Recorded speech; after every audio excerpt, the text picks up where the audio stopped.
Hey, Gary Guth here with bagpipelessons.net. Okay, we've been doing a series on reading rhythm in a variety of meters and so forth. Right now, we're kind of talking about 6/8, and I'll be putting a couple more up later in the week. But I'd like to do a commercial. Um, I've been doing this now on a full-time basis for 26 years. I've written a variety of books. This book here, this is my teaching book. This is called Bagpipes for Beginners. This is the third edition. I found over the years, I found different ways to teach something better, because I get a lot of practice. So that's why this is my third edition. This book was developed around the tunes of the mass bands. And the reason I did that is because I think it's important as a bagpiper that you have something else in common with other bagpipers. And if you're a relatively serious bagpiper, you probably know the mass band tunes. And if you don't, you should probably learn them.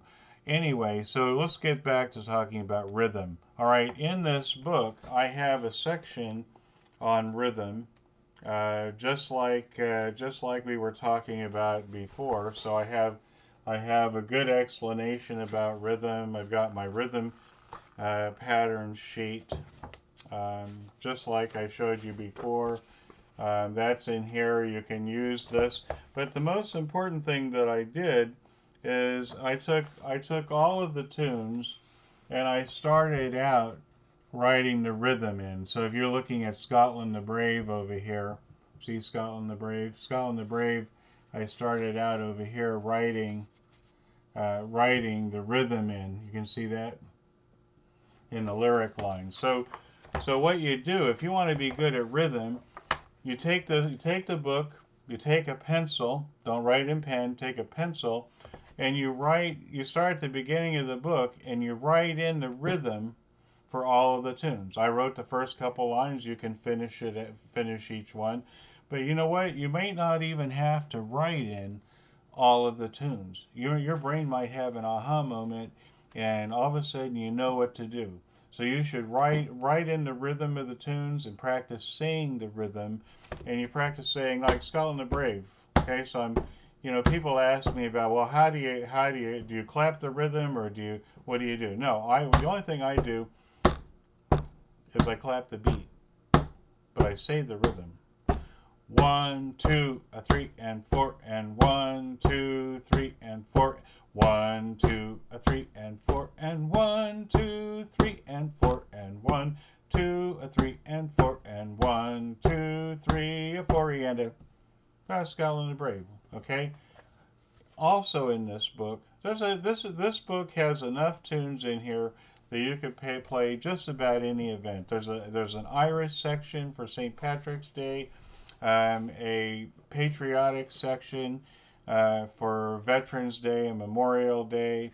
I've got a competition 2-4 grade march in here. If you've never played one of those, it shows you how to develop that.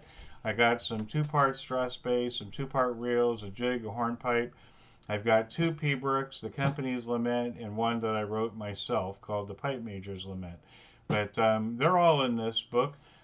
This book, if you buy the book by itself, it's $15. If you buy it with the full digital package, which includes all the PDFs and the MP3s for all of the tunes and so forth, it's 40. You could get it's $15 for that. The digital package is 30. So $45 and it's $10 to ship. So it'd be $55 if you wanted the hard copy. The digital package, you could print out the PDFs and put them in a notebook and so forth. Anyway, I wanted you to know about this. This is a way for you to take rhythm to the next step.